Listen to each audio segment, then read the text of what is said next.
Dans les années 1950, les îles des Caraïbes apparaissaient comme un paradis tropical intact. Pourtant, sous cette beauté en apparence idyllique, se cachait une réalité plus sombre.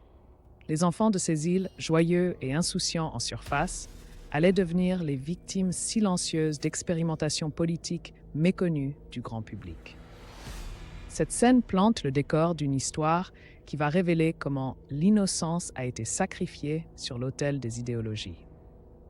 Des officiels français, vêtus de costumes impeccables, arrivèrent avec des promesses de progrès et d'éducation.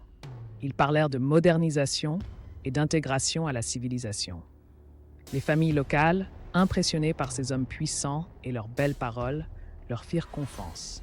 Sans le savoir, elles signaient ainsi l'abandon de leurs enfants à des programmes dont elles ne comprenaient pas les véritables objectifs. Les documents officiels parlaient de développement, mais cachaient une toute autre réalité. Les enfants furent séparés de leur famille sous prétexte de formation spéciale.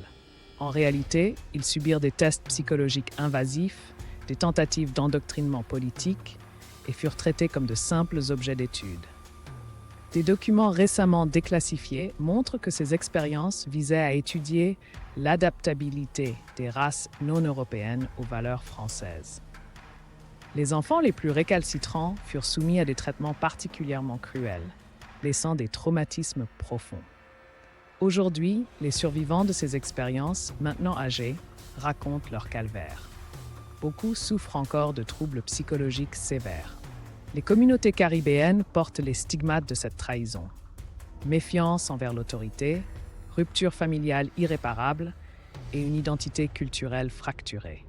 Les psychologues locaux décrivent des schémas de traumatisme intergénérationnel qui persistent depuis des décennies, preuve vivante de la cruauté de ces expérimentations. Aujourd'hui, des initiatives locales cherchent à documenter cette histoire occultée. Des mémoriaux ont été érigés, des archives numérisées et des cérémonies organisées pour honorer les victimes.